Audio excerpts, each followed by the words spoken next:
Los derechos humanos son los derechos que simplemente tienes por el hecho de ser humano.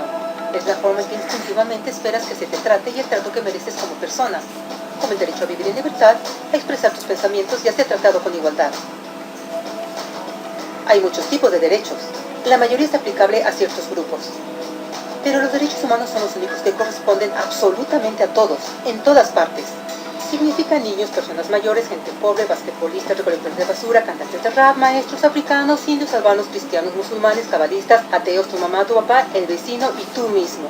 Todos tienen exactamente los mismos derechos humanos. En otras palabras, son universales. Pero la pregunta sigue en pie. ¿Qué son?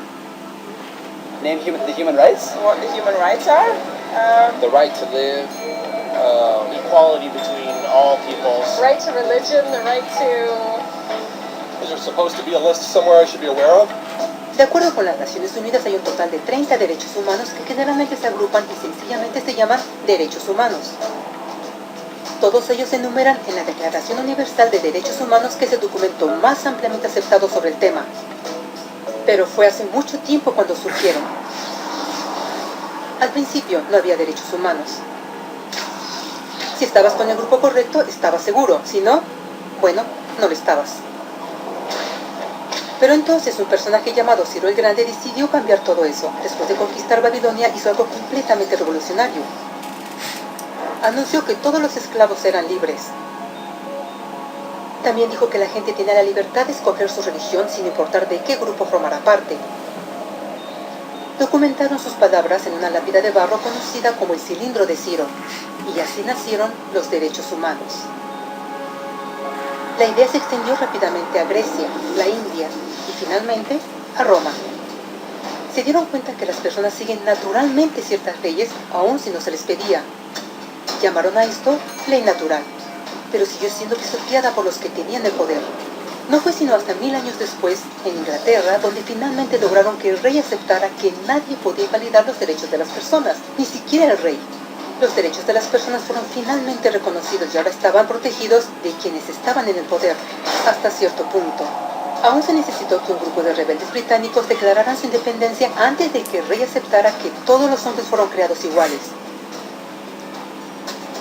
No es que le gustara la idea, pero no los pudo detener, y así nacieron los Estados Unidos. Los franceses siguieron inmediatamente con su propia revolución por sus propios derechos. Su lista era más larga e insistieron en que esos derechos no solo se habían ideado, sino que eran naturales.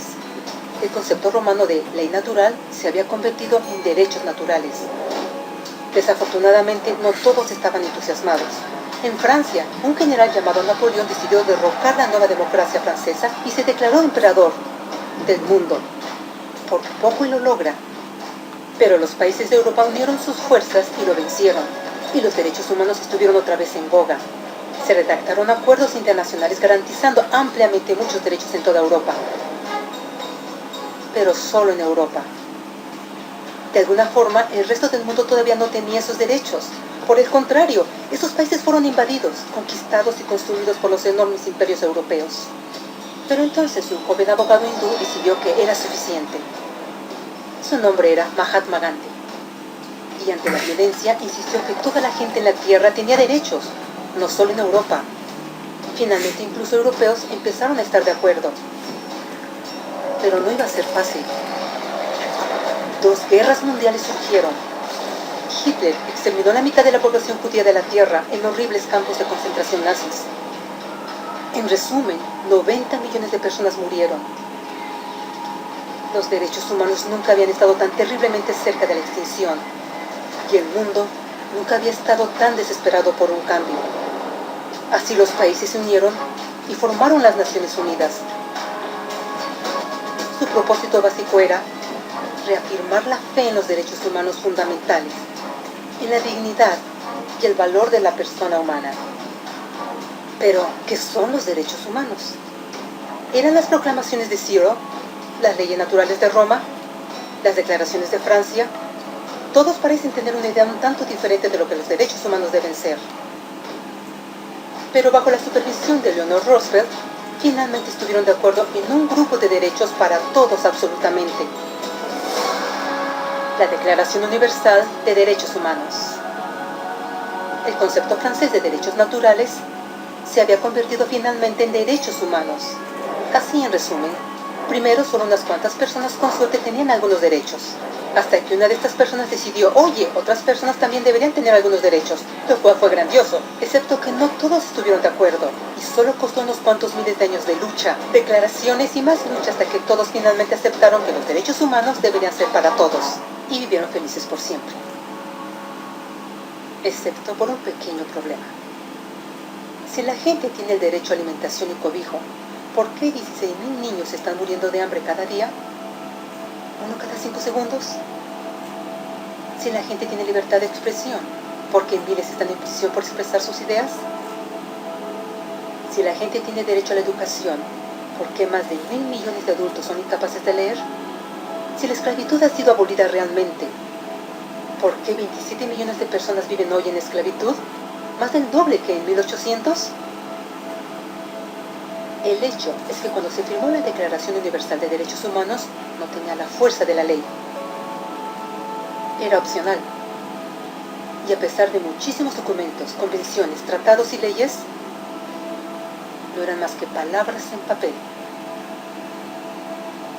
Así que la cuestión es, ¿quién hará que esas palabras sean una realidad?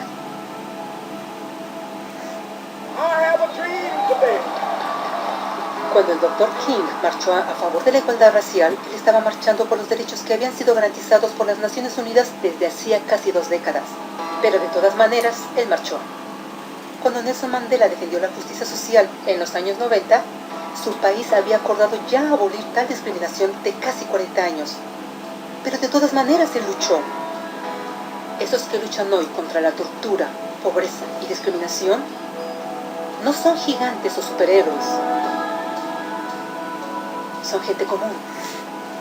Niños, madres, padres, maestros, individuos de pensamiento libre que no están de acuerdo en estar en silencio, que reconocen que los derechos humanos no son una lección de historia, no son palabras en una hoja de papel, no son discursos, campañas comerciales o de relaciones públicas.